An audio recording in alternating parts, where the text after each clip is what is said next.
Let me begin by thanking everybody for joining what I think will be a very productive and interesting discussion on a fascinating new book. And I'd like to thank Professors Adly and Brown for generously agreeing to share their time and expertise to talk about their book with us.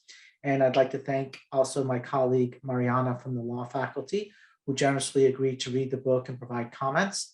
And I'm sure Lucan, when he shows up, will also have some very valuable things to say.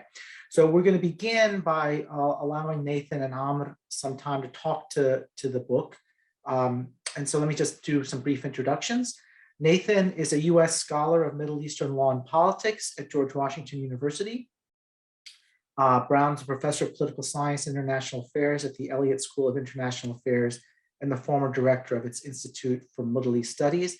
Nathan has written extensively on judicial politics in the Arab world and Egypt in particular. And that's how I've gotten to know him. And he's generously involved me in much of his work post 2011. And so I'm very grateful to the opportunities he's given me. And I'm very excited to hear about this new book. Amr is somebody whose work I've followed for many years. And so this is an exciting opportunity for me to actually listen to him talk. He's an assistant professor at the Department of Political Science at the American University of Cairo. He worked as a researcher at the Middle East Directions Program at the European University Institute. He worked as a non-resident scholar at the Carnegie Middle East Center, where his research centered on political economy, development studies, and economic sociology of the Middle East with a focus on Egypt. Adly has taught political economy at AUC and Stanford University. He's the author of Cleft Capitalism, The Social Origins of Failed Market Making in Egypt, and State Reform and Development in the Middle East, The Cases of Turkey and Egypt, and of course, the book that we're talking about today, Lumbering State, Restless Society. I will now turn it over to Nathan and Amr, please. Thank you very much, Hamid. Thanks for arranging this session. Thanks to the University of Toronto and to our two commentators. Let me just say a couple words about the book, about the process of writing the book, and then about the themes of the book, and then turn it over to Amr. So the book has three authors. There's me, Amr Adly, and Shimaa Hatab, who unfortunately wasn't able to join us today. But it really is a joint product. There's one thing that I could contribute that the two other authors could not hope to compete with me on, and that is, I remember what it used to be like to study Egypt back in the 1980s. And I was reflecting on this in connection with this book, because when I started studying Egypt, there were different communities who were studying the country. There were political scientists outside of Egypt, most of whom tended to view Egyptian politics primarily through the lens of the regime. It wasn't necessarily pro-regime or anti-regime, but that was just how they understood it. There was an academic community in the country, but it tended to be much stronger in sociology, anthropology, history, and so on. There wasn't a large political science community within the country. There was an Egyptian intellectual life that was very, very rich, but it wasn't necessarily all that much engaged in politics. When I first went to Egypt in 1983, people didn't talk about politics that much. And that's not true anymore. These are not simply much stronger communities, and I think much better informed communities, but they're also much better integrated than the past. They talk among themselves. And what this is, in a part, is a that's trying to draw on that. Dialogues that take place in Egypt, outside of Egypt, among scholars, among political activists, among intellectuals, both inside and outside the country. So that's kind of what led to the book. And in that sense, there is something derivative about it. We are trying to derive, tell you, what is it we now know about Egypt now that we've got an awful lot of different and smart people working on it. But we're also trying to tell our own story. And let me just say a few words about that. And we're trying to tell it from three different angles, sort of a political angle, a social angle, and a political economy angle. It's a story essentially of a project of a state that really tried to structure the society, structure the economy, structure the political system in very, very powerful ways, and that overreached, and that basically a lot of the last half century of Egyptian politics is coping with the essentially the decay, but not total collapse of that state project. So we look at it from a political angle, from a social angle, from an economic angle. And we're also trying to talk to broader audiences. We're very interested in Egypt, obviously, and we hope to speak to people who are interested in Egypt. But we're also trying to talk to people who are not interested in Egypt and talk about Egypt essentially as a country that's undergoing some experiences that are somewhat similar or that have counterparts to processes elsewhere. Each one of the sections of the book, political, the social, the economic, has some kind of attempt to address that. Let me just say something quickly about the political. I think if there's a theme there, I'll leave the political economy part to Amr. If there's a theme to the political section of the book, the first part of the book, it's really focusing on what I would say is, and these are my words, I hope Amr will agree with me, but if I'm characterizing our book wrong, come on in, but it's really focusing an awful lot on regime-state relations. These are terms that political scientists use all the time, and they use them and define them in ways that are distinct. We all know the difference between a regime and a state, but sometimes when we talk about authoritarian political systems, we slide in between them. So we're trying to say, how is it that this regime has tried to use various state institutions? How has it succeeded in doing so? How sometimes has it failed to do so? So we look at legal institutions, religious institutions, other kinds of institutions within the country, and essentially tell the story of the last half century of Egyptian politics, partly through the lens of regime-state relations. An unusual angle, but one we think adds something to our understanding of how Egyptian politics operate. So that's all I'll say by way of introduction, and I'll let Amr describe, and I hope it's the same book that he's talking about. Thanks a lot, Nathan, for the introduction. Thanks a lot for the invitation. Of course, it's always an honor. We were invited for the giving book talks several times here. It's always a pleasure, of course, to be with Nathan and to see people that are interested in this recent publication. So this is a project that we started together almost 5 years ago. It took almost 4 years of continuous working. It's really like a genuinely co-authored book. It's not an anthology because we read each other's sections many times. We provided extensive comments. And then there was not only the language editing, but the kind of editing that was required in order to make sure that the book is not a collection of the sections that are not related to each other. So we did really invest heavily in, I hope sufficiently, I hope adequately, but we did invest on our part in the kind of theoretical and conceptual framing. So, of course, the book is not based on new empirical research. This is how I tend to see it, and it was originally proposed by Nathan. The basic idea behind the book was to reconceptualize the study of Egypt in primarily Western or primarily American and more generally Western academia. So what we tried to do was to map the literature on the one hand, something that was done before. We tried to do it as extensively as possible, but also as analytically as possible, so that we can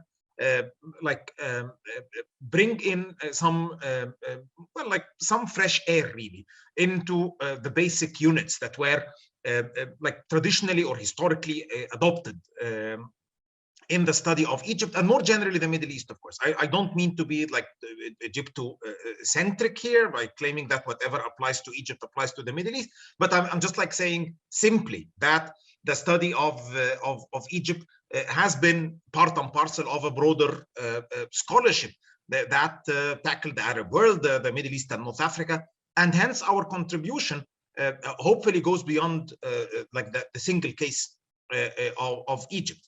So the first part that Nathan talked about, and Nathan is the main author of the first part, however, with some significant and sometimes very nagging feedback, critique, and comments from the other authors, and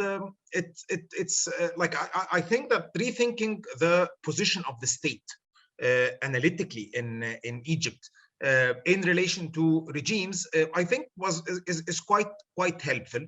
As Nathan was saying, it's from a different angle, especially trying to understand what has been happening in the country in the past 10 years, where we had regime change, but then the state itself emerged, like different state agencies and organizations, not solely the military, by the way, that applied to many other bodies that appeared to be capable of well, like preserving their autonomy, sometimes even expanding their autonomy, and then coming together in order to form a new political regime, like reverse some changes, introduce others into a new variety or a new variant of state authoritarianism, which is like, well, I would claim from a political economy angle to be quite distinct from whatever existed before.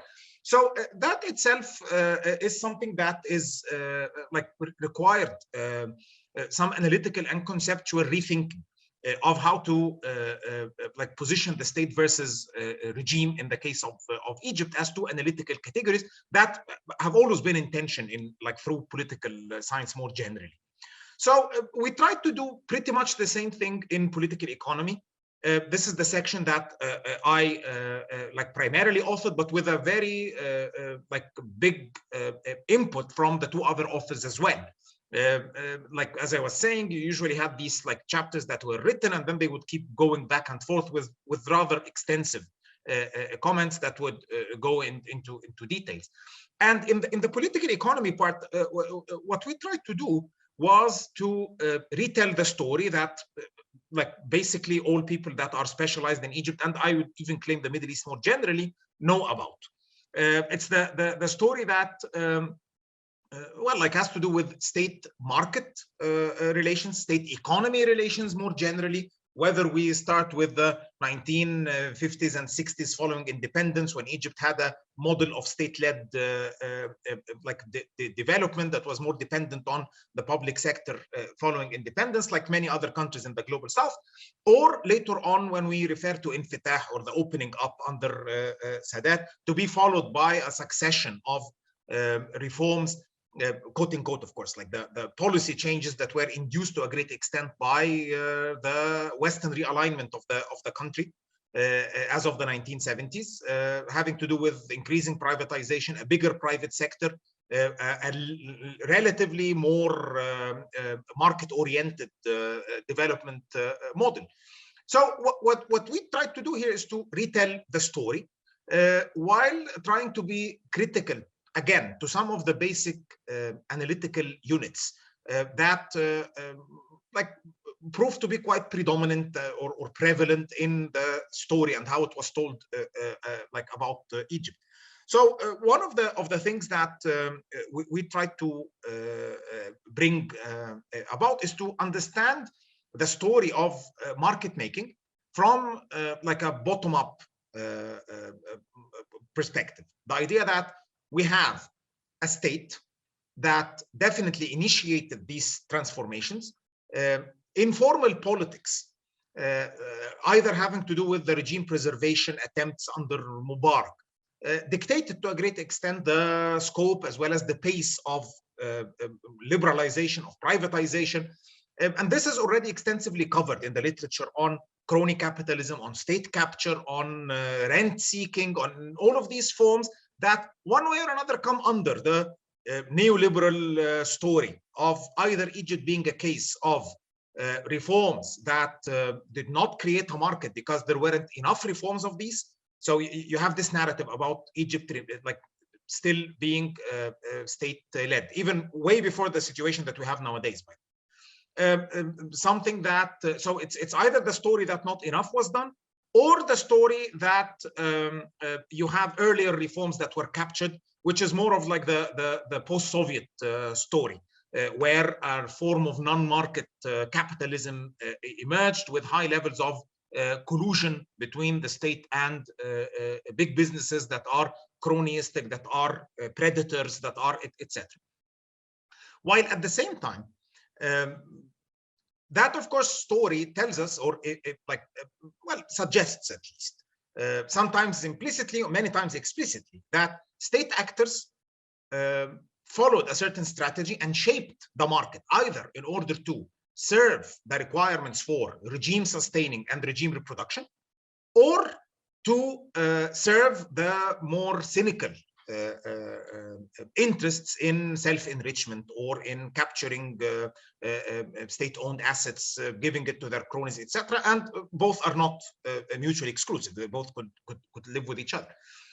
Yet, if we contrast this with the political sociology literature that has talked about the Egyptian state, among many other Arab states, being rather a state with limited ability to regulate the economy, to extract resources from it via taxation, and one that has been plagued with significantly higher levels of informality that have rather been increasing, rather than decreasing through time. And the Egyptian economy, of course, is like one that is dominated by the private sector. Of course, this private sector is very variegated. It includes many different actors that have very little in common. Yet, this is what came to stand for almost 70% of total employment, actually about 75% of total employment. So it's no longer the case where the state dominates employment, but it's not the formal private sector either, by the way, which stands for like a minimal percentage, around 15 or 16% of the total labor force. It's rather this like informal economy, which is not, by the way, one single sector. It's not even a sector. It's an economy. It's a way of doing things that includes many different forms that are simply understudied, because, of course, sometimes it's extremely hard to study them, which is like natural, typical of informality, etc. But they also indicate various forms of social embeddedness that did create these what we call social, or what I call social market actors, ones that could use the market positions that they occupied. In other words, if we use the Bourdieu language, their habitus, their positions and dispositions, etc., in order to claim parts of the like the fledgling free spaces where production, exchange, on many occasions it was speculation, things that were bordering illegality or simply in institutional voids, like areas where the rules were being made as transactions were being conducted or being carried out. So again, it's an attempt at reconceptualizing thinking about Egypt in the past like 40 or 50 years. I think that there is considerable agreement that the overall market-led development model did not either, like it materialized quite imperfectly, raising, of course, questions about where it materialized perfectly, because that assumes that there is like a perfect market model, which is like the typical problem with neoclassical economics. But even beyond that assumption, we need to tell a story and to develop the tools that can tell us about how state-economy relations unfolded, where we have different elements of agency beyond the state, because there are certain limitations on the state capacity, either formally or informally, to shape social relations, to shape economic relations, especially if we subscribe to the otherwise, I think, well-established view in the literature on Egypt and the Middle East, that these are sites for strong authoritarian regimes, but actually weak states.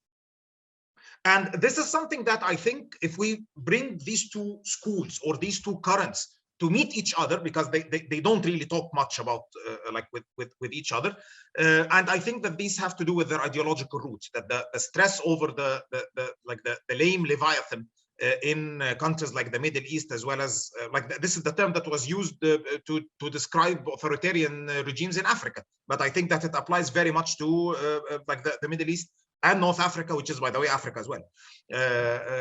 So that's one thing, which has its roots in neo-Marxism and in Gramscian analysis, and the other one on cronyism, on state capture, on non-market forms of capitalism, etc., which is derived primarily from neoclassical institutionalism. I think that both have something to say, but they need to be brought together to converse with each other. And this is what we tried very modestly to do, by the way, just like to start by developing some form of a research agenda here. One that, on the one hand, tries to be very conceptually alert of what seem to be certain logical gaps, elements of incoherence, etc. But also at the same time, like trying to put Egypt in a broader perspective within the global South. And that's something that I think we have tried to do, not very systematically, because it's a book that is about Egypt. But there is like there was a concerted attempt in all three sections on like challenging any attempt at or any claim of uniqueness or exceptionality for Egypt. Of course, Egypt is a very special place. That's fine, but like at the end of the day, there is nothing that unique. So it seems that I should stop here. And well, thanks again. Dathan, Amr, thank you very much for introducing your book to us. I think we're going to have a very rich discussion. So let me begin by introducing my colleague, Mariana. Mariana Prado obtained her law degree from the University of Sao Paulo and her master's and doctorate in law from Yale Law School. She is currently my colleague at the Faculty of Law, where she is a professor and served as Associate Dean for the graduate programs from 2014 to 2019. She has published extensively on law and development, including 3 co-authored books with Michael Trebelko, also my colleague, Institutional Bypasses, a Strategy to Promote Reforms for Development, Advanced Introduction to Law and Development, and What Makes Poor Countries Poor. A Brazilian national, she has taught courses at the Center for Transnational Legal Studies in London, Direito Rio in Brazil, ITAM Law School and ITM Law School in Mexico City, and other places as well. Her scholarship focuses on law and development, corruption, and comparative law. Mariana, please. Thank you, Mohammed. Thank you so much for the invitation. Let me start by saying this is a fantastic book. As the introduction that Mohammed just made suggests, I'm from Brazil and I largely stud and navigate around Latin America. So Middle East is completely outside my area of focus and research. So I came into the reading with very little knowledge about Egypt. I found that the book was not only very informative and offered this comprehensive overview of modern Egypt, but was very accessible to a non-specialized audience. So the authors didn't assume a lot of knowledge. They explain and walk you through the historical transformations and the background knowledge that you needed to understand the changes they were trying to describe. And in that sense, I would say it's one of the most pleasant readings I have had in recent memory. The book, the prose flows very nicely. It's not excessively footnoted as legal scholars tend to do, and the writing is not too dense. But that being said, I think the book is like academically very instigating and very interesting. So it's quite a nice combination. And from the academic standpoint, I was very surprised by the methodological standpoint that the authors took. And I think the introduction now just suggested what they were trying to do. But it was a nice change from either attempts to create generalizable theories that apply everywhere, or the exceptional case study, right? This is what happened in Egypt, and it's only a story about Egypt. Instead, I think the book does a really nice job at saying, these are some of the theories that are at play here.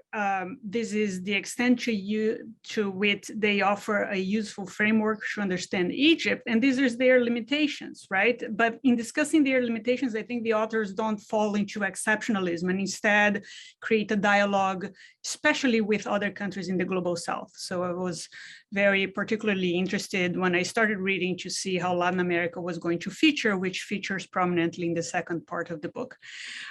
And the book also offers some quite interesting theoretical contributions that I think, as Amar said, basically create an agenda for future research, right? I think the idea of varieties of authoritarianism is one of these ideas. The concept of an habitus economy articulated in chapter 7 also goes along those lines. So I think there is a lot in the book, methodologically, substantively, and if you know a lot about Egypt or if you know nothing about Egypt, I'm sure the book is going to be enriching, so I highly recommend the reading. So let me just, I have a few more than comments. I organized my reactions in terms of questions so we can have a little bit more of a dialogue. And I organized them around the 3 parts of the book, right? So as the authors described in the introduction, the book focused around or is organized around 3 themes: the state, society, and economy. So let me start with the state. So it's very interesting, the analysis you develop in chapter 2, where you ask, where do strong states come from, right? And you basically suggest that Egypt doesn't fit the existing models because the models either say it's built on a strong domestic basis or it is built through imperialism. And Egypt had a strong domestic basis, but there was imperialism that didn't impose a state, but shaped the state in Egypt, right? And I'm quoting here directly from your book. So it's quite interesting that what you propose in the book is that this creates quite a large state, but not a very strong one, right? And I was particularly struck by your claim that in the 1950s, to support what is now known as the Arab socialism, the state had to rely on a sort of a social contract, right? Where welfare benefits were distributed in exchange for democratic freedoms.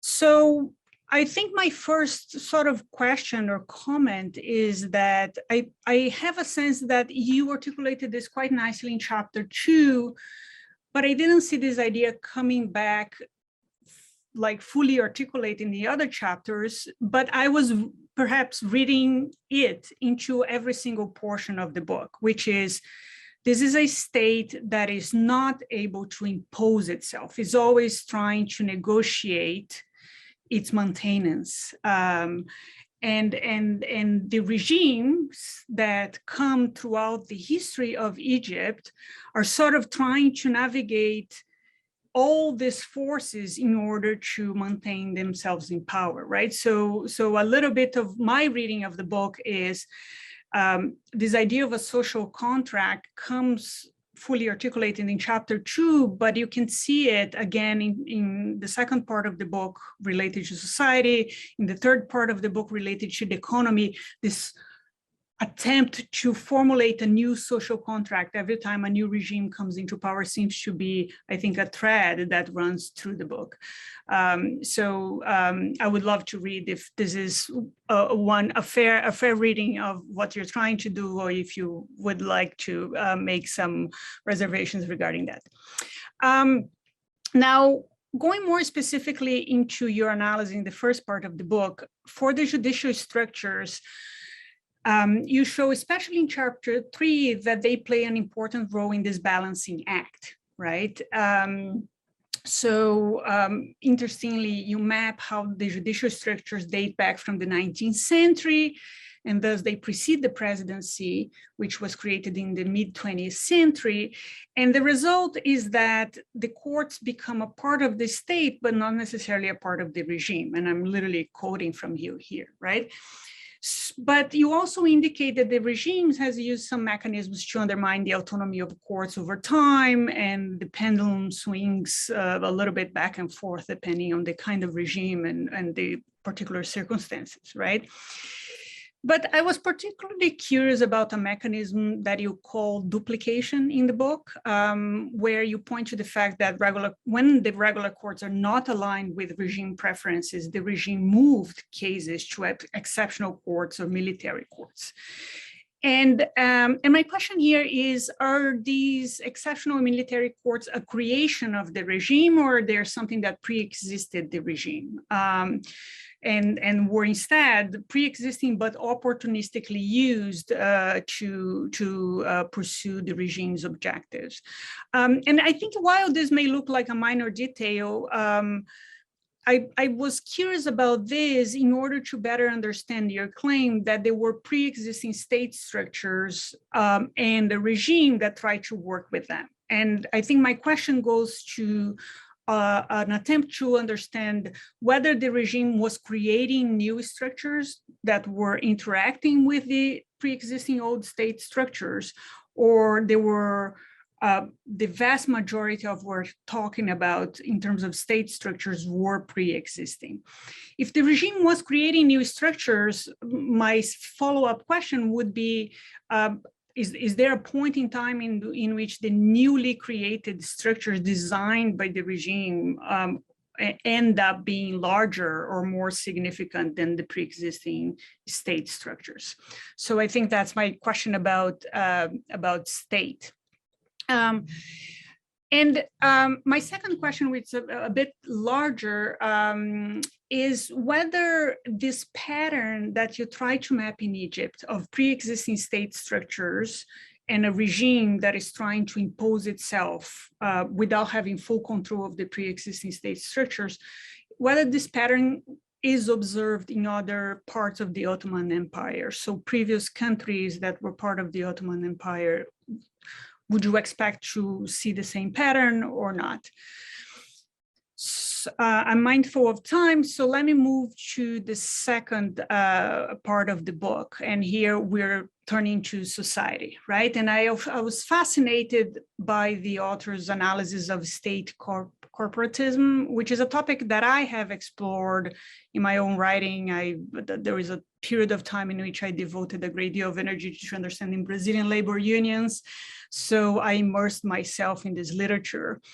And I think for those in the audience who are not familiar with the concept, I'm just going to quote from the authors. This is when the state plays a more active role, not only in organizing and regulating social groups, but also in deciding which ones are allowed to operate, determining who can lead them and how they can function, right?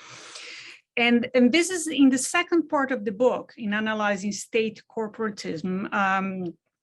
The authors bring Latin America as a region where state corporatism was strong, but they make a distinction between corporatism in Latin America and Egypt by saying that corporatism in Latin America was used to mobilize support to the regime, whereas in Egypt was more of a mechanism of social control. And here, I think I have more of a curiosity about how to analytically make that distinction. And the curiosity comes from the fact that I think a lot of the mechanisms you described, especially regarding labor unions in Egypt, I saw them in labor unions in Brazil. Maybe not during the period of time you guys were analyzing, which is the 1930s and 40s, more the relationship between the military dictatorship in Brazil and the corporatist labor unions. But still, I think the conceptual question, I would love to hear you sort of distinguish between when can we say it's to mobilize support and when can we say it's a mechanism of social control. My second question regarding society, and I'm mindful of time, Mohammed, that you asked us to use 10 minutes, so I'm trying to be brief here.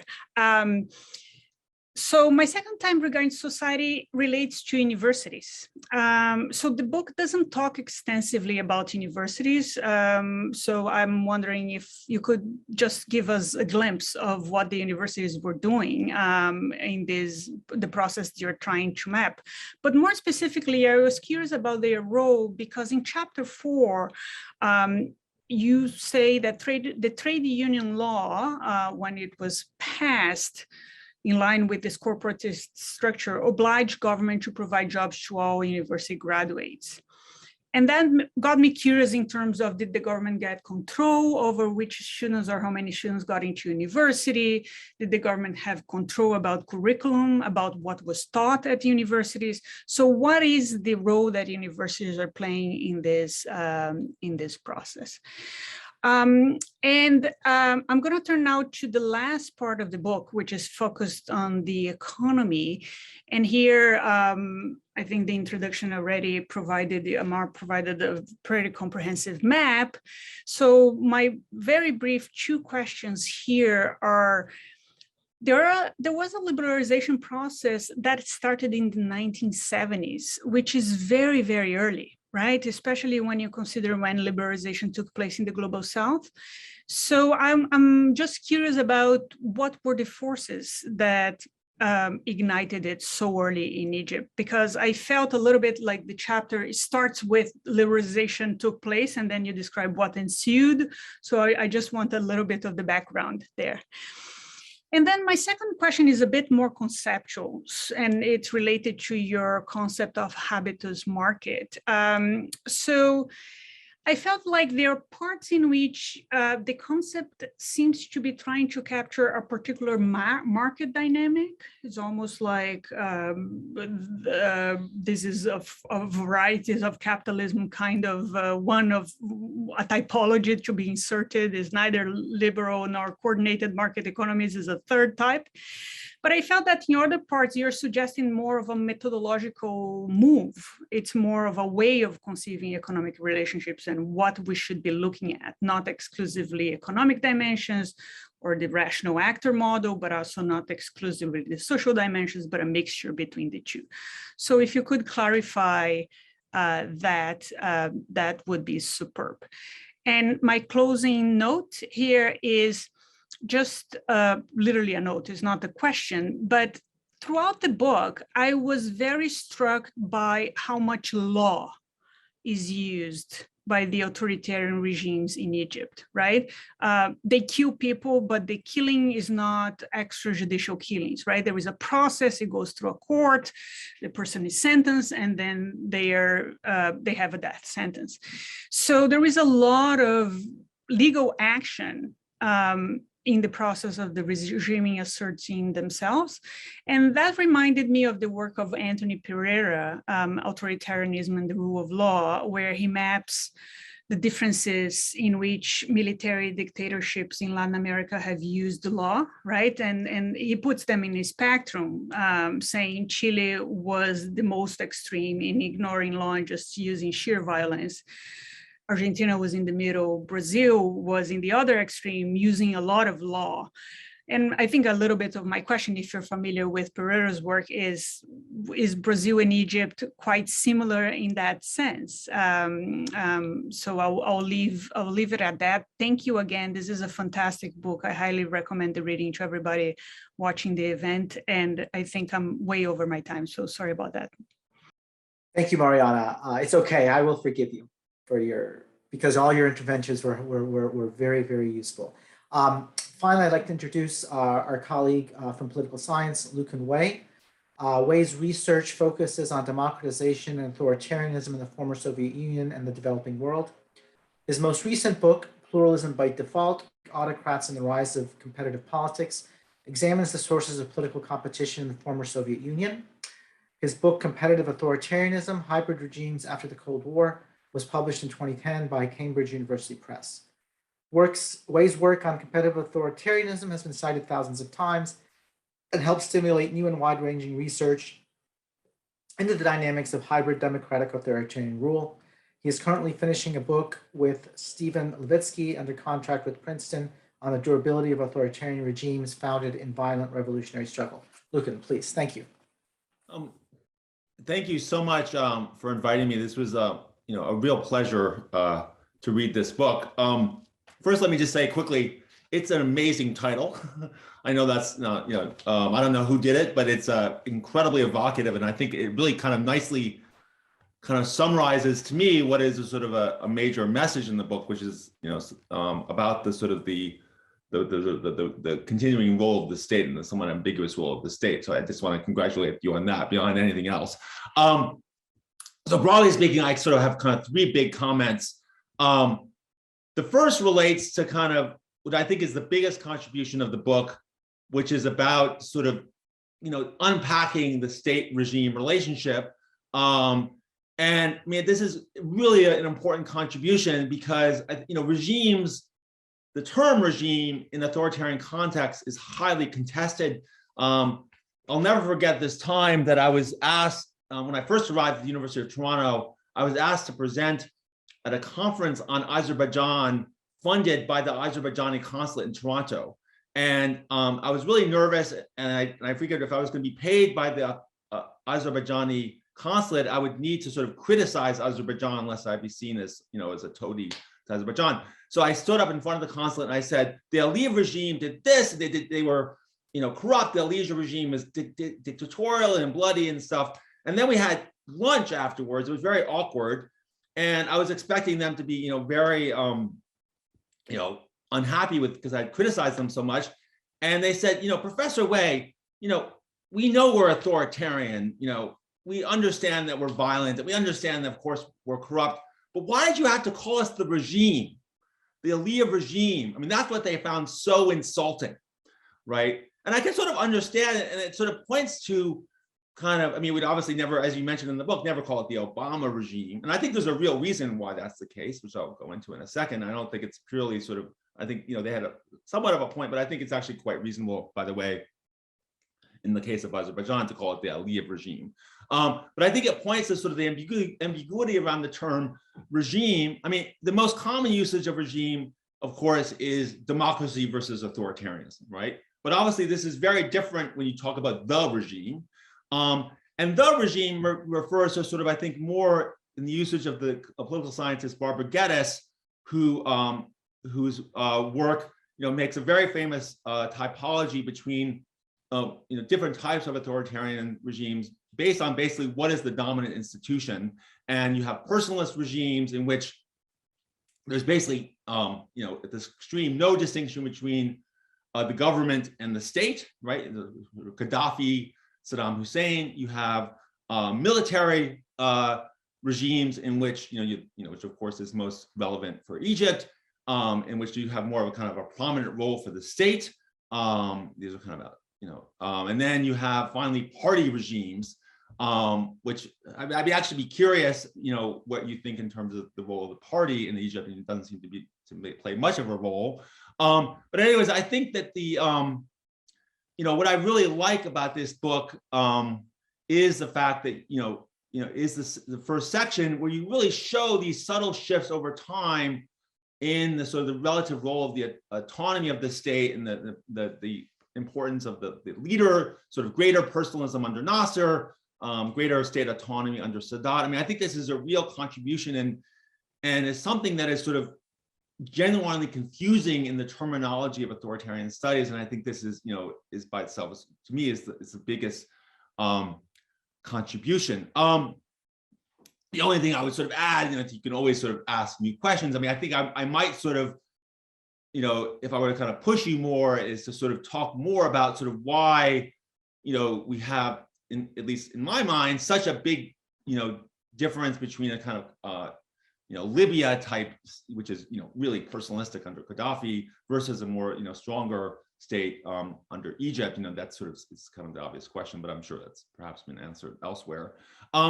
My second comment is more sort of a bit more, I was a bit more, I guess, interested in the sort of absence of the external question, the external environment. I just, maybe I missed it, but I was interested in the fact that you really sort of decided, this was really kind of focused much more on the domestic aspects of Egypt. And obviously, talk a little bit about, the imperialism, but, when I think of Egypt under Nasser, for example, the role of the Soviet Union, that it, what clearly, despite the fact that Nasser called himself non-aligned, he was clearly, at least in the 50s, clearly aligned with the Soviet Union.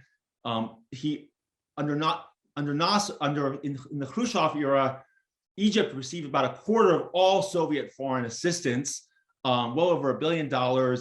In the early 70s, there were 20,000 Soviet advisors in Egypt. Of course, and so the question is sort of, did you just not think that was very important, which is a perfectly reasonable response, or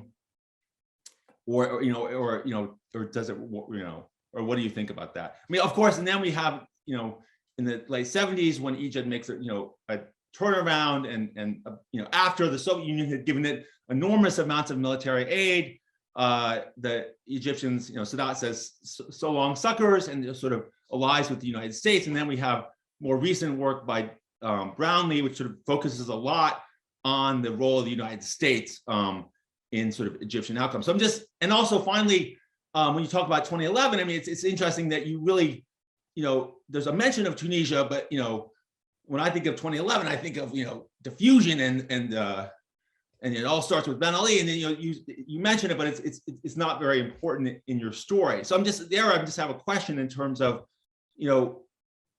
if you could talk more about sort of why you decided not to include more of the external environment sort of in the in the later era, beyond the sort of role of imperialism in the 19th century. And finally, I just want to my third comment is, I think on the 2011, which is sort of the period I kind of know the best, I'm interested in sort of, it's interesting to me, and I'm not sure Mohammed Vado remembers this because we were on the agenda together after the 2011 Arab Spring.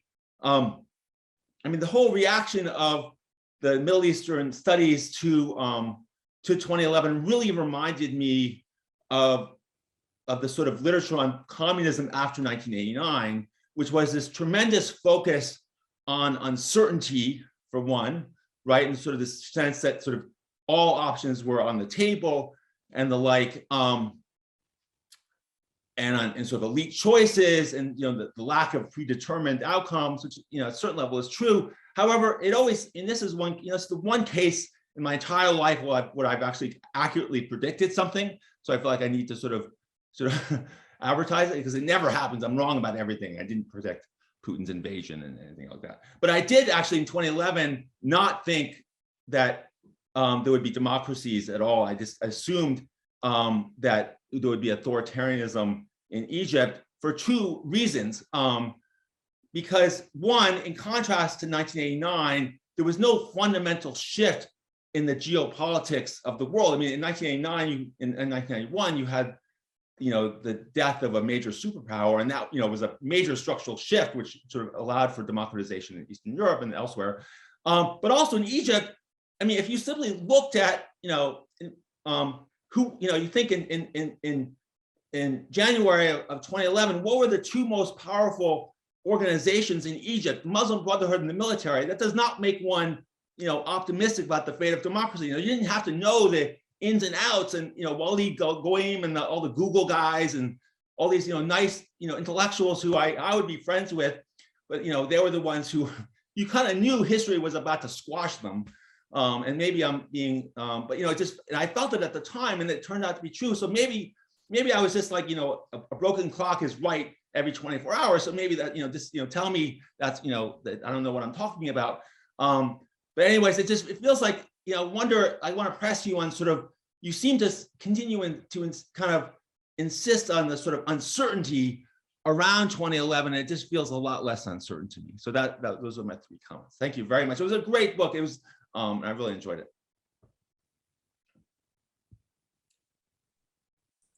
Okay, thank you very much for those great comments. I will just invite Nathan and Amr to respond, I think, to the very great questions that Mariana and Lucan posted. And then we can open it up for further discussion. Let me go ahead and start because I see Amr is still muted and I reached for unmute first. So I'll go ahead. Thank you very much for an incredibly rich set of comments. A few of which I wish we'd had before we finalize the manuscript, because I can see if some things already I would want to revise. Let me just start with Lucan's, just a few of his. First, your last comment. Yes, you were right back in 2011, and yes, I did see. I'm speaking personally for myself. I didn't see the inevitability of democracy, but I saw a lot of possible outcomes, and I saw that as one of them. I still think there was an awful lot more contingency in the outcome. If I'd listened to you in 2011, I would have bet the right way. Mona El-Khobashi has a great book on this, essentially. But what we're trying to do in the book is, I think, trying to situate 2011 not as some kind of exceptional moment that stands completely outside of history, but something that was a product of and contributed to forces. So we're trying to sort of normalize rather than make this a book about 2011. Um, in terms of regimes, I mean, I think you say something very interesting there, and it's something we're trying to get at, I think, but in a way that isn't systematic because we're only focusing on Egypt. And that is that if you take a look at the Egyptian regime, if you put it in terms of Geddes' vocabulary, what is it? Is it personalistic? Is it a party state? Is it military? It's not quite clear. And at various times, it seems to be a little bit of all three of these things. And yet there are some fundamental changes in the way that the regime operates. It's almost always authoritarian. And almost always the leader comes from the military, but sometimes they're using a political party and sometimes they're not. Sometimes, I will simply say the current head of state of Egypt is very much a product of the military, somebody who spent his entire life from the time he was an adolescent in the military. Egypt's first military president, well, its second, Nasser was its second, there was a brief one before him, was somebody who was a political animal. So he was from the military, but these are very, very different in the relationship between the military and the regime. It's a strong state institution. But so there's an awful lot of variation in regime-state relations, and I think that existing ways of conceptualizing it don't get us very far. So we, I think, as political scientists, probably have to do some work on that. Let me to those of Marianne's comments or questions that I feel comfortable addressing. The idea of social contract, it's interesting that you say this, and I'll give you my reaction. I'm very ambivalent about the use of the term. And I'm ambivalent because I think it describes very well what happened empirically, right? The state provided social benefits and it took away liberal freedoms. But we've got a panel with two people from law schools on it. I'm not sure it was a contract, right? A contract, people agree. And I'm not sure anybody agreed to this. I think it was imposed. It was a set of arrangements that were imposed. And, but I like the term that you used. This is a state that's sort of trying to impose something, but it's continually finding itself having to negotiate and renegotiate relationships.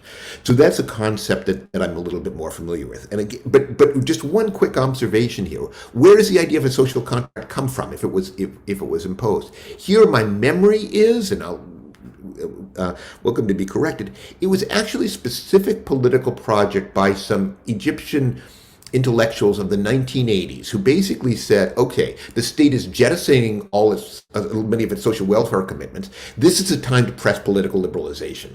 So it was a political and an ideological and an ingenious project because it caught on among the scholars, and we use the term social contract today almost as if it describes some kind of contractual relationship. What I see is instead sort of a state scrambling to manage society in various different ways and finding itself sort of having to run to stay in place. In terms of judicial structures, you ask a very, very interesting question. To what extent are these the ways of working around it? And it doesn't have a clear answer. I think a sidelight here. Why is there so much law here? Partly it's because of Egypt. Egypt has a sort of strong straight tradition, strong legal tradition, and a strong way of getting used to operating through law. It's a place where certainly illegal things happen, and law doesn't describe everything, but it is just a place where law is just insinuated to political and social relationships and economic relationships, and then partly it's just the expertise of the authors. But what's going on here with regimes that say, okay, we've got this legal apparatus and we need to find some way around it to deal with these kinds of cases? It actually goes back. The pattern of doing so is actually a product of the British occupation, I think, where the British found a set of legal relationships that they wanted to avoid for various reasons. And Egypt's current emergency law is a direct descendant of a martial law that was decreed by the British back in 1914 at the beginning of World War I. But the question you were asking is, are these structures ad hoc? Are they pre-existing ones? And I'm thinking thinking in my mind, some are well established. For instance, military courts are established courts that long predate their political usage and that continue whether or not there is a political usage. And in fact, if you hear military judges, they will say, we are not exceptional courts. We may be granted exceptional jurisdiction, but we are not exceptional courts. And then there are some that have happened extremely ad hoc. With non-judicial personnel. What I would say is the pattern that has emerged, and I'm thinking aloud here, is that there are now enough of these kinds of bodies lying around and enough people who have had professional judicial careers who are available for them that in a sense at this point, when the regime feels a need for some kind of special way of dealing with things, they have these bodies that are actually already in place that they can activate or tinker with a little bit, or they've got a little bit more influence over this body rather than that body. And this is a pattern, I think, that is common. The general Egyptian pattern is common in most post-Ottoman states because most of the earlier parts of state building happened under the Ottoman Empire, something that happened in the reforms that were accomplished in Egypt. Often, it was legally part of the Ottoman Empire, so there would be some kind of connection. But Egypt is a place that it is just it seems to have gone farther in terms of your Latin American continuum. It's all the way, I think, at the legalistic end of things. And then just one quick comment on universities, which I should leave to Amr because he's actually in one right now, and I'm looking at them from afar. But here I'd go back to something kind of similar with the courts, the judiciary. They're some kind of hybrid space. Now there are a lot of private universities in Egypt, and Amr is an American university in Cairo, which is a private university. But the big universities have always been state universities: Cairo University, Ain Shams, Alexandria, El Azhar University. These are huge universities, and yet they are some kind of autonomous spaces. It's where an awful lot of in the 70s and 80s, this was a place where politics was possible in student associations. These were places that in a sense incubated. Luca mentioned the Muslim Brotherhood. The rebirth of the Muslim Brotherhood took place partly on university campuses, and a lot of the Muslim Brotherhood leaders that were active in 2011 were people who got their start in student association politics and learned how to do politics there. So it's this weird kind of hybrid space, ones which, again, regimes have been very, very nervous about. They do important things for the society, but they're also places which can incubate all kinds of problematic moments. I mean, let me just sort of close by saying, my major response is to say this great set of comments. I wish we'd thought a little bit more about, probably a little bit more systematically about the questions that Lucan is raising about a regime, and maybe try to grapple a little bit more explicitly with the categories that were given from the literature. I wish we'd grappled with the social contract perhaps a little bit more. And then finally, just on the international dimension that Lucan raised, I think it's an accurate observation. And I'll let Amr defend us if he wishes to, but what I will say is this is a comparative analysis, but it's not a global analysis. That is to say, we're very conscious of trends and concepts that occur in other places that we draw on or try to contribute to, but we don't try to tell a global story, a little bit with the state formation in the 19th century, saying there's something kind of global going on here. But for the most part, we don't try, and we look, I would say, across borders for comparisons and for wisdom and for ideas and terminology, but we don't try to come up with a global explanation for why it is that these things evolve in Egypt the way that they do.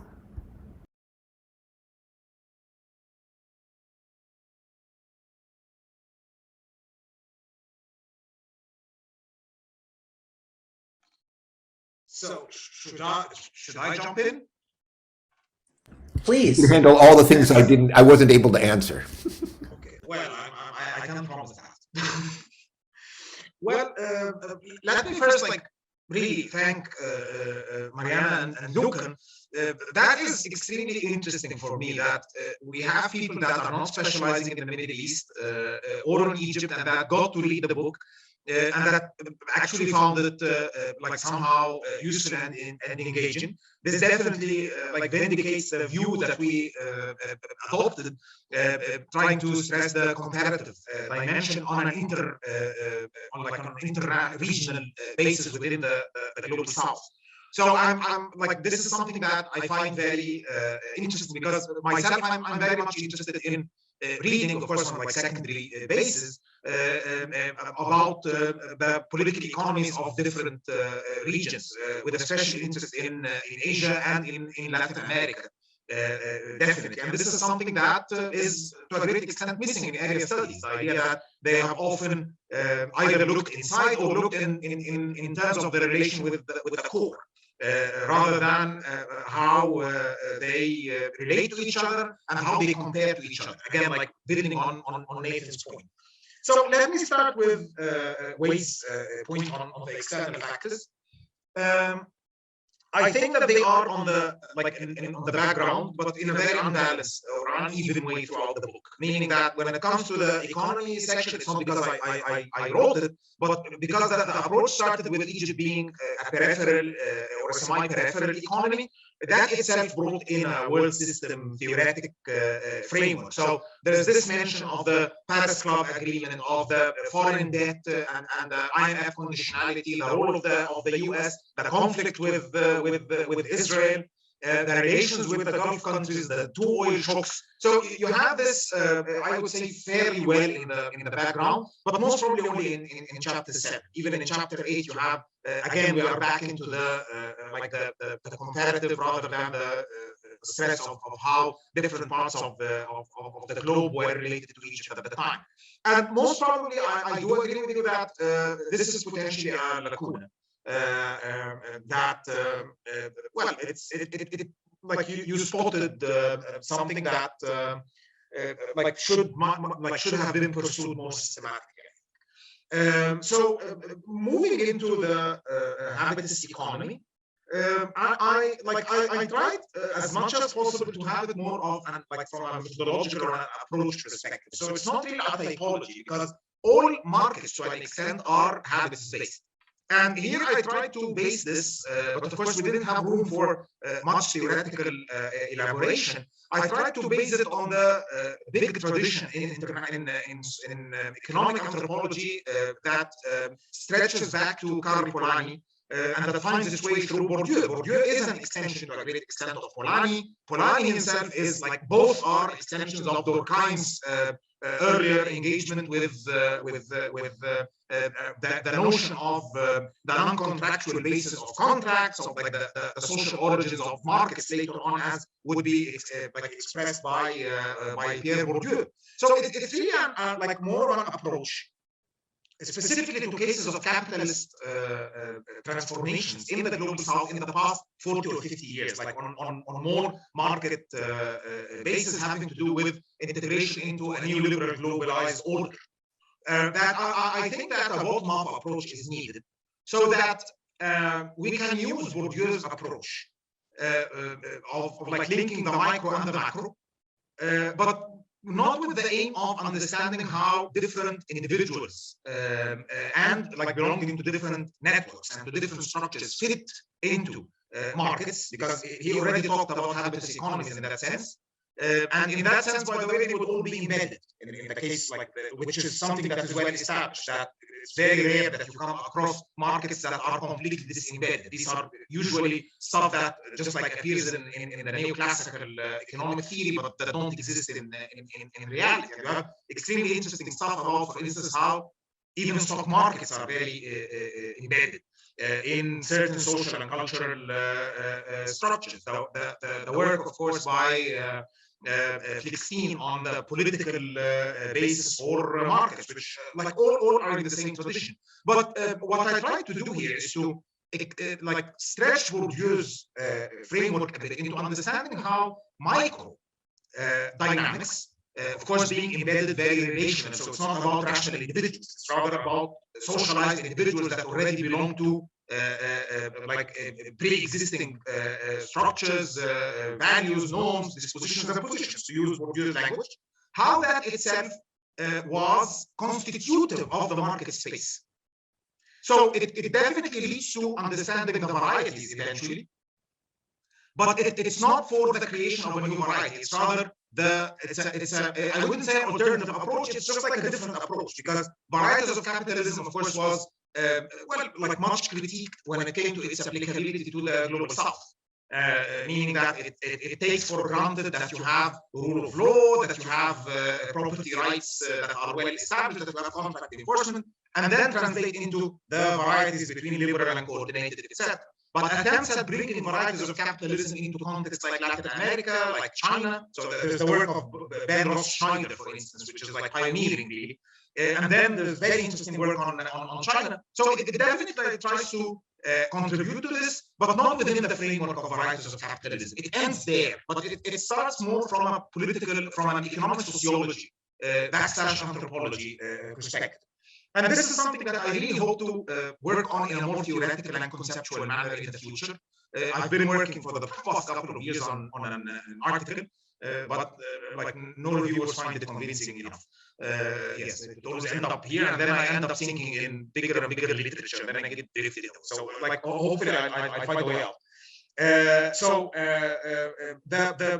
If I may use pick the thread from the talk about laws, legalism, etc. I did read the piece that compared Chile, Argentina, and Brazil, and I found it very, very fascinating, really, because it resonates a lot with questions that we raise in Egypt, in Nathan's work, of course, but in other works as well, not necessarily just about courts. But what I found as interesting here is that you have this element of agency and the problematization of how different state bodies relate to each other. And this is exactly what enabled the conceptualization of three different trajectories taken in the three southern cone Latin American countries. Definitely in the case of Egypt, I think that there has been this very strong element of bureaucratization that translated into this commitment to rule by law as a means through which this very complicated and incoherent bureaucracy could coordinate with each other, or could communicate even within. So it ended up with something that is not rule of law by any means.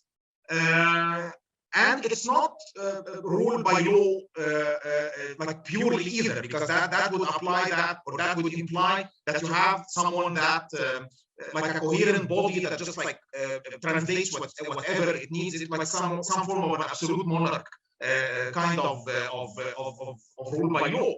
It's something in the middle that indicates an element of I kept thinking about this, not now, I've been thinking about it for a long time. It's not legalism, it's like a bit of proceduralism. It's that there's this commitment to procedures, how procedures are being done, even if that violates the very notion of the rule of law. I think that this is definitely something that Nathan puts a finger on. And it requires definitely more investigation. The way is it puts. If I may, with the liberalization process in Egypt, I do agree with you that this was an attempt at neoliberalizing the economy before neoliberalism actually even came about, which is extremely strange, especially that some of the founding documents, by the way, are striking in the sense of indicating the crisis of state-led development in the periphery, and how looking for alternative sources of capital would be would allow that. Unfortunately, we don't have actually any thorough studies of how the beginning of the discourse on the crisis of welfarism, of Keynesianism, etc., that had already started in well, Latin America, even before Western Europe, and like definitely like the qualification of the Chilean military coup of 1973 as the first instance of a radical radical rolling back of welfareism that started in the periphery. It would be extremely interesting to read like the Sadat's attempt in that context.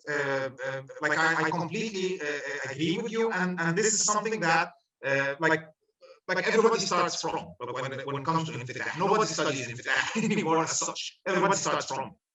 But it's definitely something that requires further investigation, and thanks really for spotting this. Like there are certain areas, like things that I didn't really see. If I may just like say one last like point about the whole book, I think that our concerted work together, consciously as well as unconsciously, has been like an attempt at well, like very subtly showing the limits of rational choice institutionalism. Institutions are not, and this is like what you have at the very beginning, the idea that institutions are not really designed, they evolve over time. And that creates some room for agency for different groups. Some of them are formal organizations, some of them are informal networks, some of them are informal networks within formal organizations.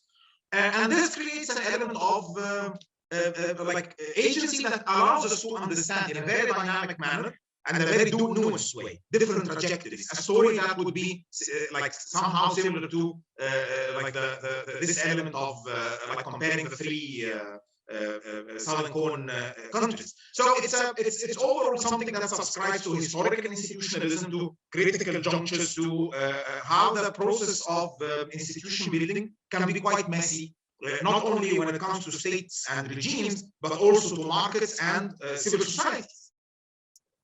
And I think that this is a thread that you can follow through like the three sections. Whether we did that like adequately or not is like something that we like is open for discussion. But like thanks a lot, really, Mariana and Lucan, for the like very like generous comments and the engagement with the book, even though you don't come from a Middle East like background at all. This is something that adds a lot of value to your comment and critique.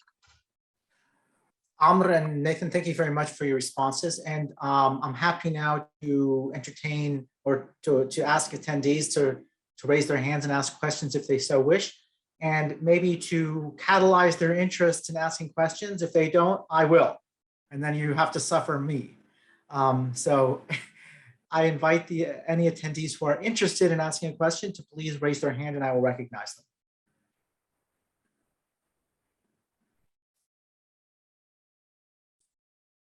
Okay, going once, going twice, going 3 times. That means Muhammad Fadl gets to ask a question. Okay, so I'm going to, this is not going to be about defending myself in 2011 with Lucan, although I'm going to start with that. The biggest, as I recall our discussion then, and I could be wrong, my main reason why I was guardedly optimistic was I thought that Egypt had a bourgeoisie with sufficient ties to a formal market economy that they would have strong, compelling interest to support democracy come hell or high water, right? And this is where I think Amr's contribution to the book really gives a powerful explanation to why 2011 failed and maybe why failure was overdetermined.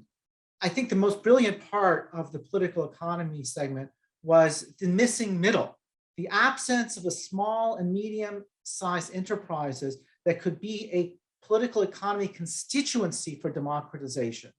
I think that was a very powerful explanation for why 2011 failed to materialize. I'm not quite so skeptical, or I'm not quite so convinced of this idea that the military and the Muslim Brotherhood were inherently anti-democratic and that's why it failed. I'm much more persuaded by the absence of a powerful social constituency for democracy. And this is what I think is sort of leaves me most pessimistic, is that the liberalizing reforms, instead of creating scales, interest groups with scales with an interest in democratization, instead it seems to be the opposite. It's increasing institutions for increased formalization, devolution of power, decoherence of the public, which puts the prospects for progress seemingly so difficult to imagine. I don't want to be pessimistic because we're trying to be analytic here, but as an observer and a participant with some kind of stake in it some way or another, I just find the analysis equally compelling and equally depressing. And so I would like to hear why I'm wrong, and so I'll leave it there.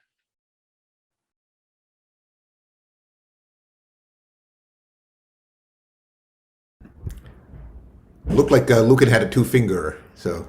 Yeah. So I certainly, again, I mean, just because someone predicted something doesn't mean they have any understanding of it. I want to emphasize this, but I do think it's interesting your comment, Mohammed, that, I mean, it sort of makes me think of another issue, which is that it's not, I think the literature is not at all clear that sort of a middle class is necessarily democratic.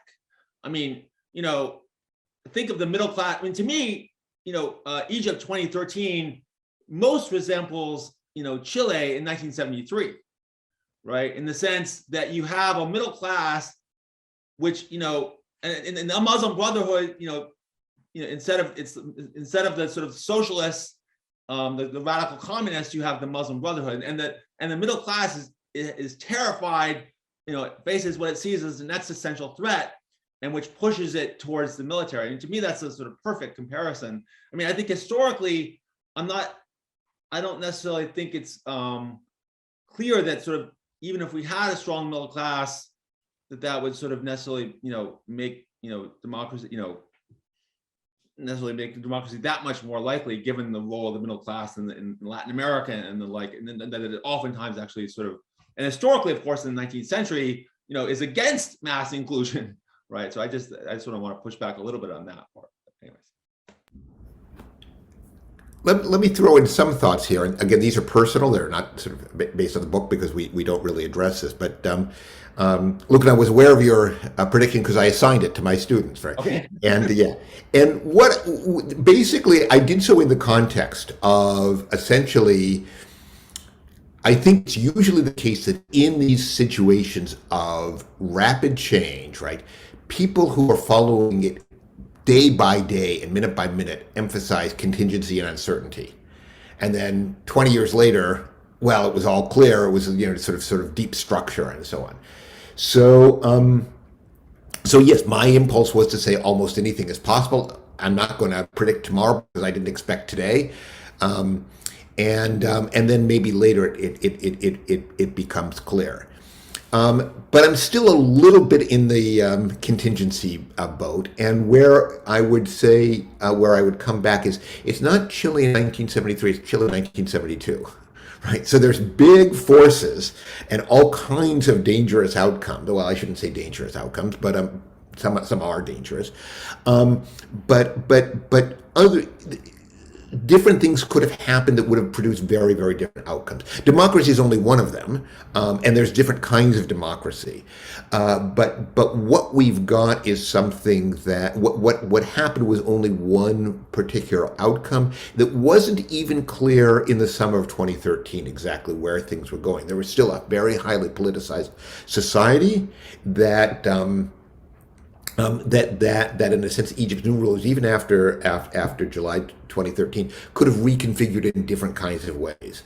So I go back to Amr's comments about the limits of individual rationality and institutionalism. There are some ways in which outcomes are irrational and probably have to be understood a little bit more evolutionary. And we're not making a specific argument in the book, but I think if we were to do so, it would be an argument along those lines.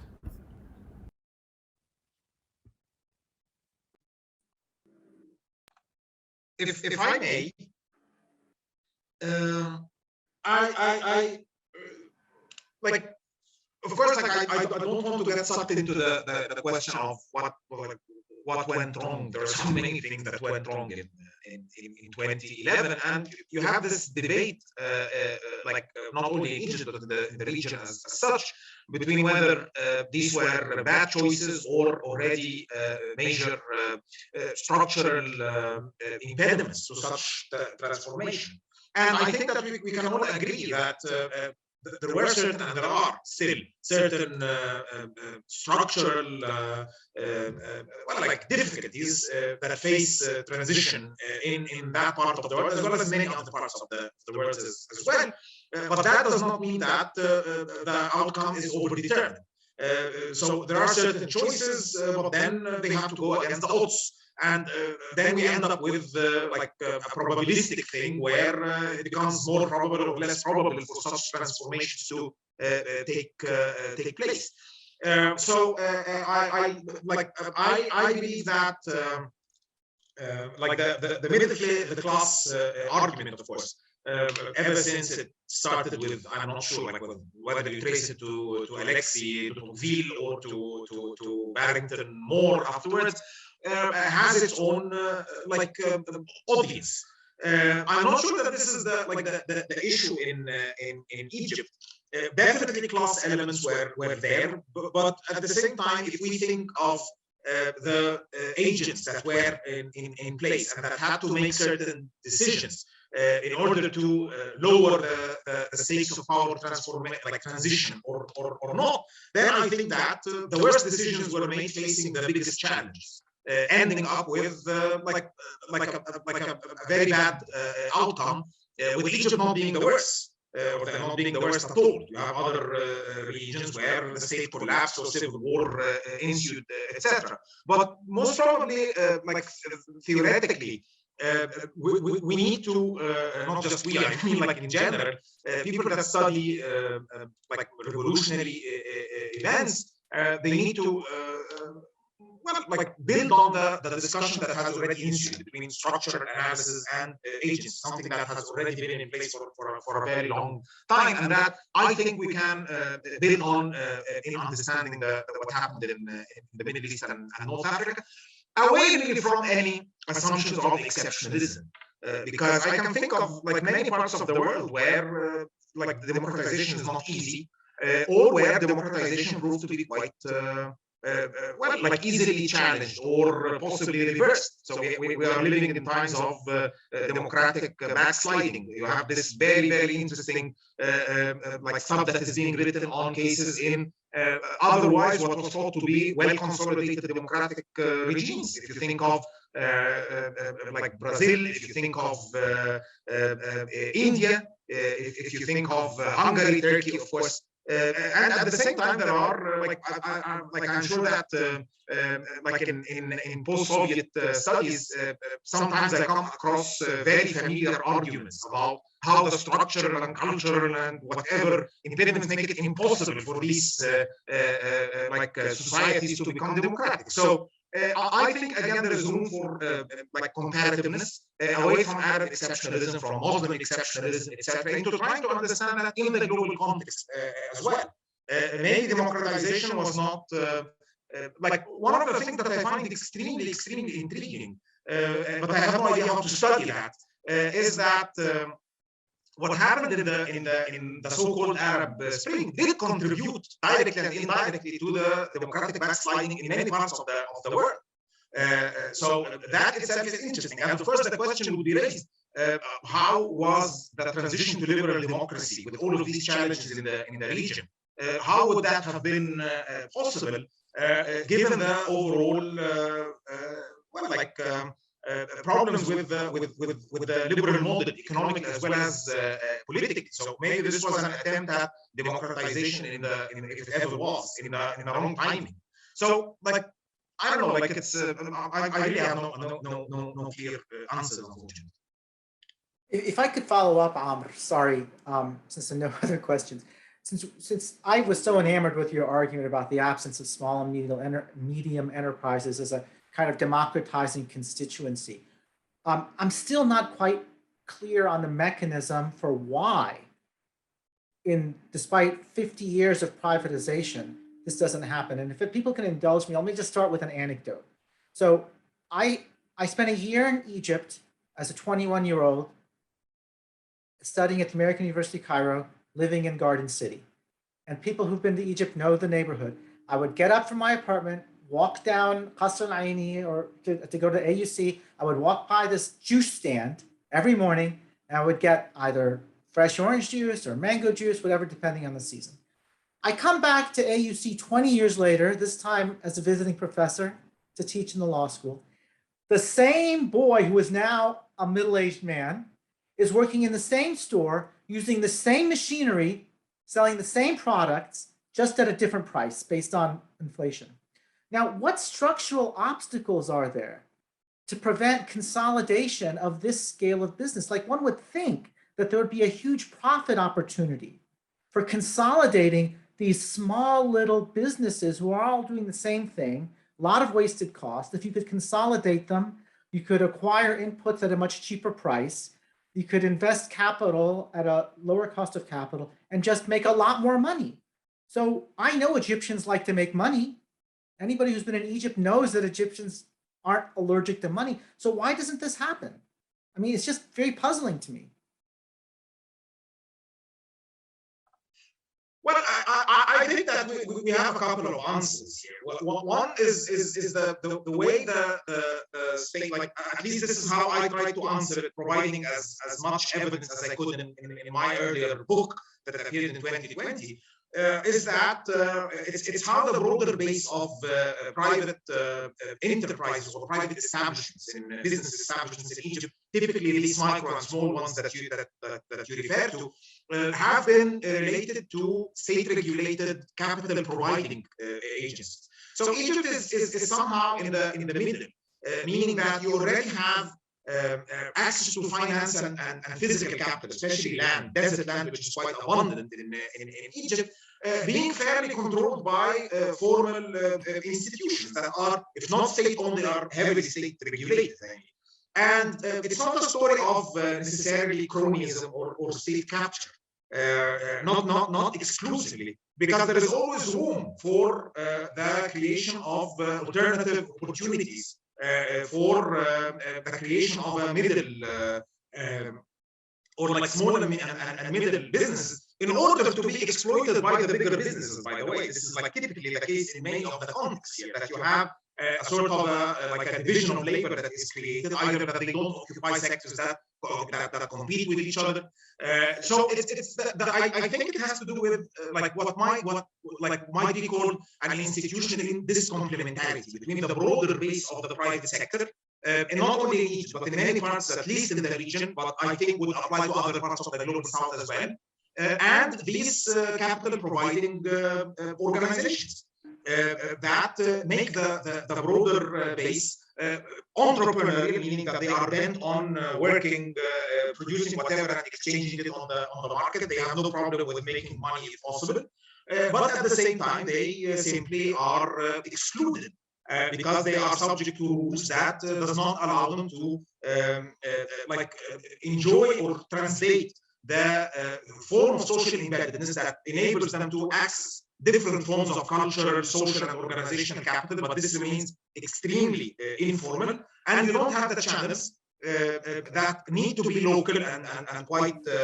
on a small scale to translate that into accessibility to like hard capital. So I think it's a thing about capitalization. It's like about the whether capitalization is made available to broad bases or not, regardless of the exact quality of institutions in terms of rule of law and private property, etc. Because it seems that the story in East and Southeast Asia is about how otherwise crony and patronage-driven capitalization was broad enough that it led to the creation of that like stratum that is otherwise missing in countries like Egypt, Morocco, Tunisia. I did a presentation about my book in the Universidad de José de San Martín in Argentina, and I remember that the discussants were like quite thrilled. They were like telling me that applies very much to parts of South America or Latin America more generally. So I think that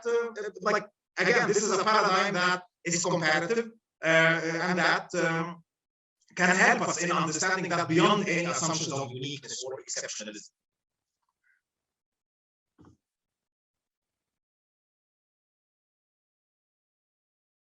Do any of the panelists want to comment? I mean, or any of the attendees? Otherwise, I'd like a follow-up if possible. Mariana. I just want to maybe bring into the conversation a part of the book that we didn't have a chance to talk much about, which is the military civil economy.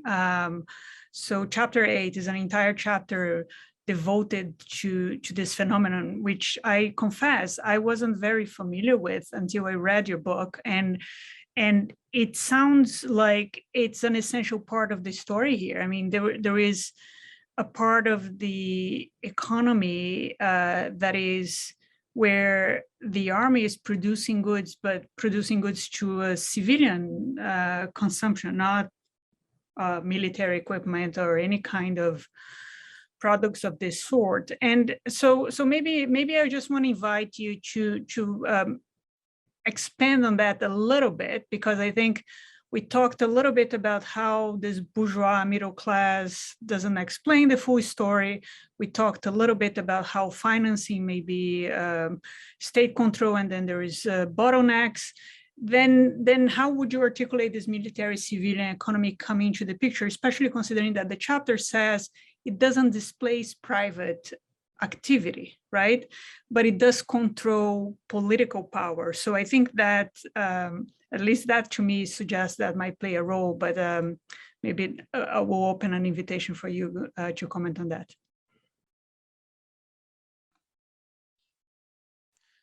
So the thing is that I think that chapter 8 is quite heretical.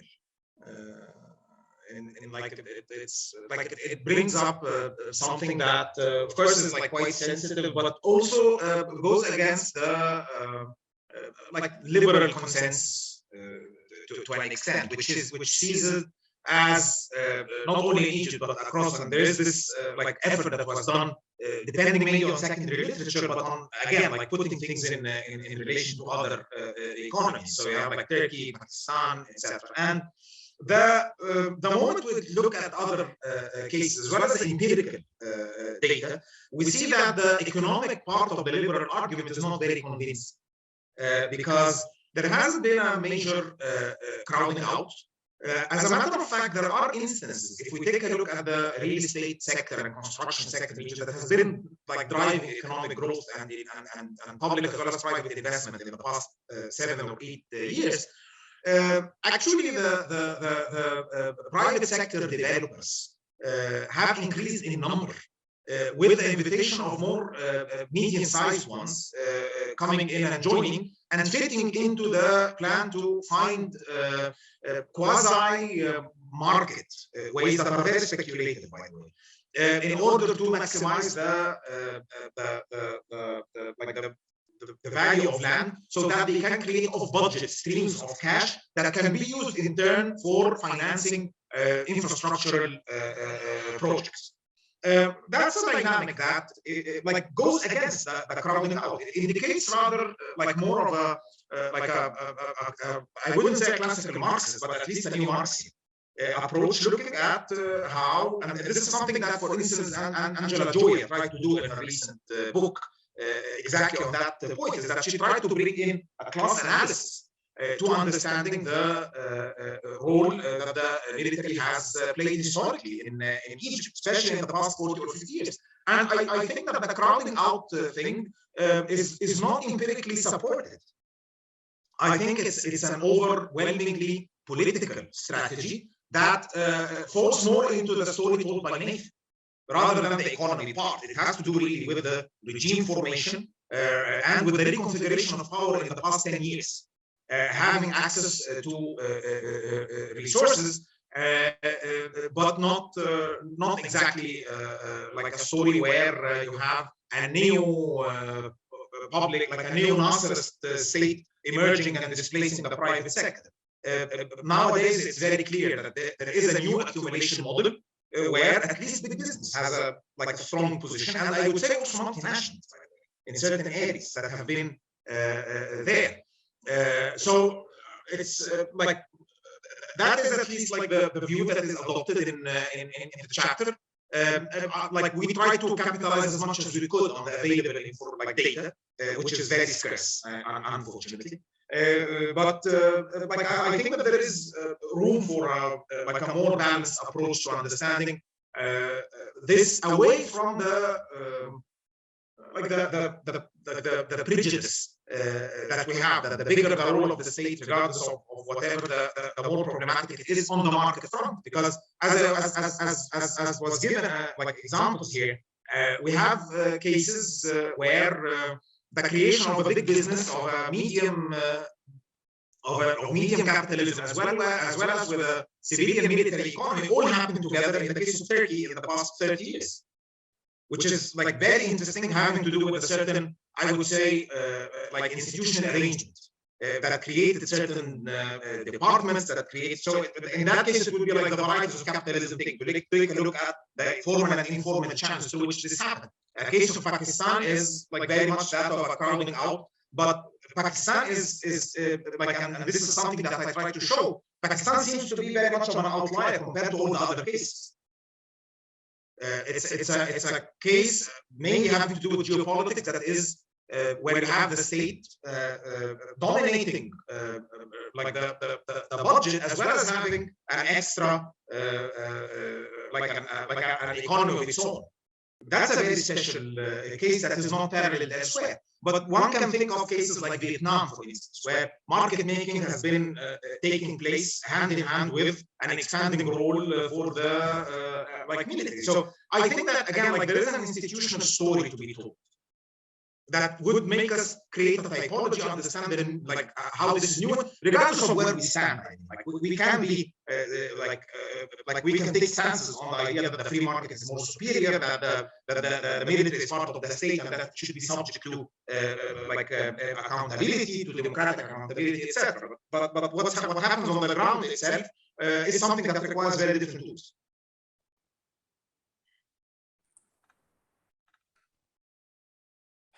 Do you guys permit me another follow-up? Is that okay?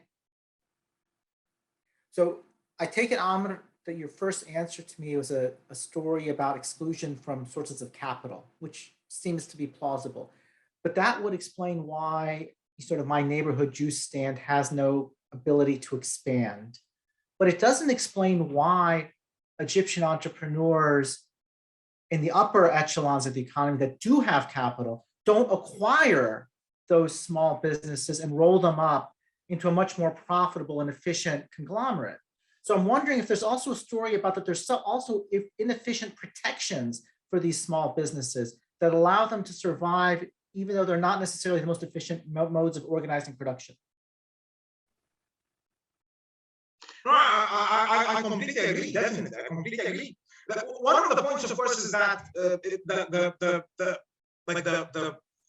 we can't really understand the problem with an economy like Egypt and its inability to redefine its mode of insertion into the global division of labor, depending on some form of labor intensiveness, without, of course, understanding the global context itself, which proved to be much more challenging. The idea that all of these low and low middle income countries were trying to do the same thing at the same moment in the presence of industrialization in China, which proved to be quite hard for these. That doesn't mean that there was no chance at all. But I think that the key issue really is the fact that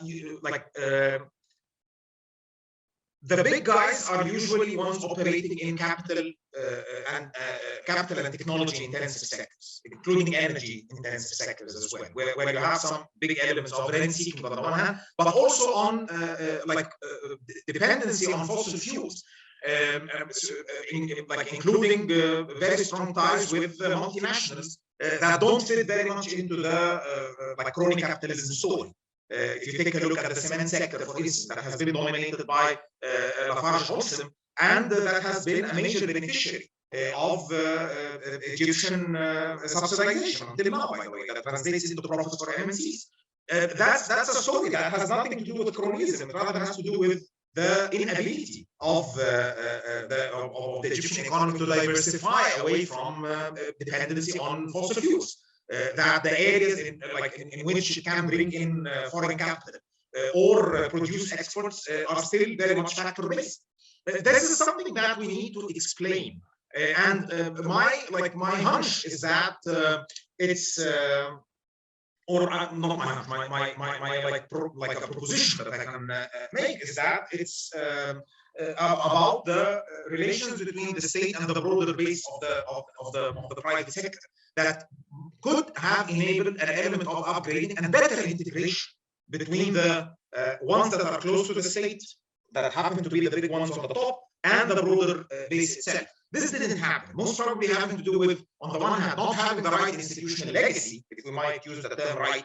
There isn't, of course, one single, but one that could have done that job, or investing in the establishment of these institutions even. So nowadays, for instance, they are very keen on developing MNCs, SMEs.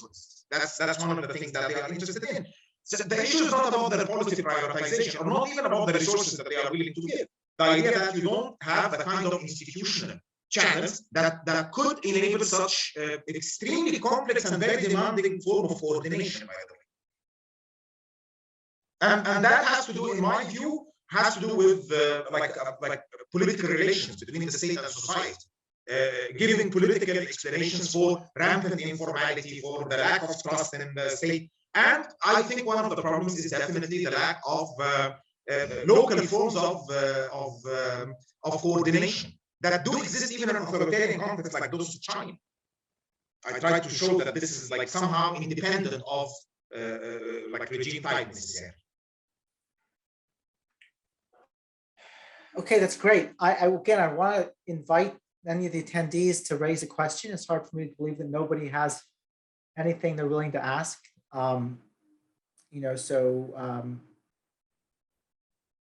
Please raise your hand, and I'm happy to allow you to speak.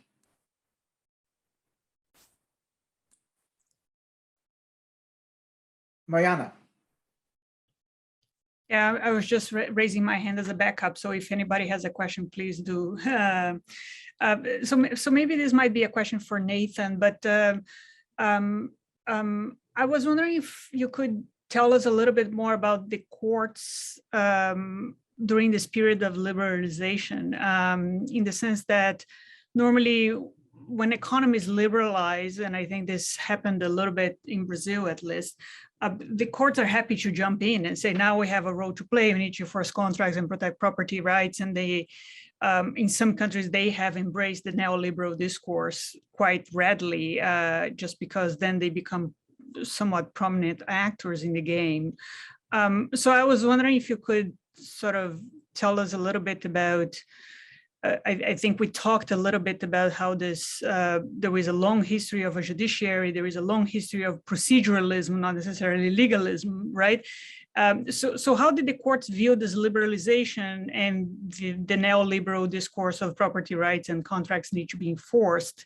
And I'm just trying to gel the analysis of the courts earlier on in the book with the chapter on the economy, where the conclusion there is the enforcement and these protections didn't actually materialize. So it's a fantastic question. It's difficult to give a coherent answer because the Egyptian courts aren't necessarily a coherent body. They're a group of different courts. And what happens in the basically starting in the early to mid 70s onward, are a series of changes in Egyptian law that are designed to serve sort of some kind of vaguely liberalizing agenda, but one that is uneven and incomplete. And so different courts kind of reacted a little bit differently. They are very procedurally minded. This is a strong civil law tradition, so it's very textually minded. But what were the texts that they were supposed to be dealing with, and what was a little bit of their background? You have the administrative courts, for instance, which adjudicate in any case in which a state actor is a body. Well, the state sector are all under the jurisdiction of some of the administrative courts. So some of these come to them. Anything involving privatization, so would come to the courts. Worker rights would often come to administrative courts because somehow some sort of state-owned body or state-controlled body is involved. And they tended to take their role very, very seriously. And my sort of understanding is they saw themselves sometimes as advantaging the weaker party. So in some cases, they were actually obstacles to some kinds of liberalizing reform. The Constitutional Court, there's a very interesting story with, and again, it's a little bit less coherent. This program was done under the aegis of a constitution, the 1971 Constitution, that was really written close to the height of socialism, when the regime is just beginning to dial back a little bit. So there's stuff there about the leading role of the public sector and so on. And the Constitutional Court is a very, very bold court. Or emerges as a bold court in the 80s and 90s, and they actually begin to carve out a more liberal interpretation, essentially interpreting some constitutional provisions almost out of existence. Parting from, I think, what would be sort of a very traditional, sort of very, very textually based civil law model. And so in some ways they're actually pushing some of this, and I don't know exactly how to explain this. Some of this is personality based, I think, and part of it is also a sense in the Constitutional Court that emerges that the height of the Nasser's experiment was something that they wanted to roll back. Not every justice on the court felt this way, but some of them did. So they wanted to basically make for a regime that was not it was not going to be a fundamentally different political system, but it was one that was going to be much more respectful of individual rights, political rights, and property rights. So they start going in a different direction. So there isn't necessarily a single story. I mean, the courts are certainly involved in every single step of this. In anything involving almost anything you say or do in Egypt can involve a litigation of some way, shape, or form, and sometimes in different courts at the same time. But so I'm not. So the courts are definitely a part of the story. I'm just not sure that they are a single coherent part.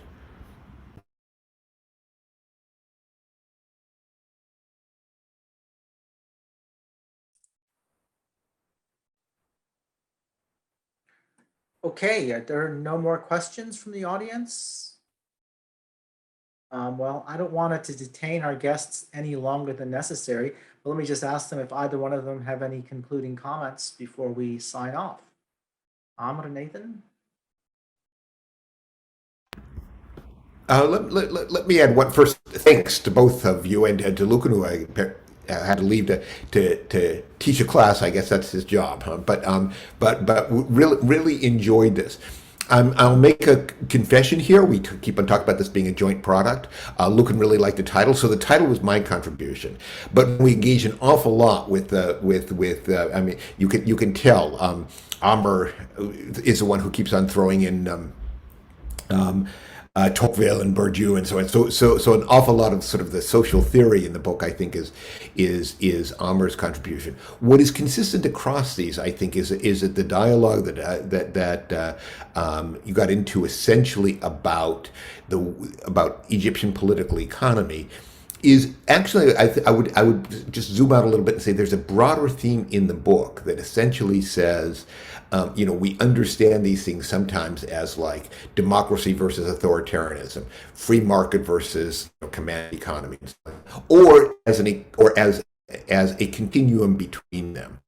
And it's the degree of liberalization, it's the degree of state domination, and so on. And a lot of what we're trying to do is to say, no, there are real differences in kind.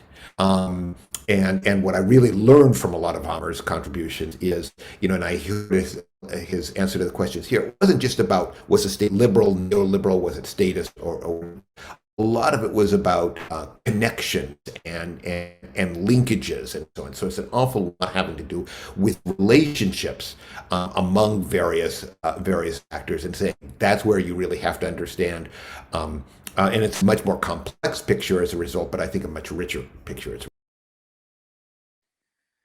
Okay, well, thanks everybody. And I want to extend my gratitude to Amr and Nathan for generously making themselves available for this event, and my colleague Mariana for giving a really great set of comments. And to all the participants, I hope you enjoyed the workshop. It has been taped, and it will be posted on the law school website in due course. Thank you very much, and see you soon.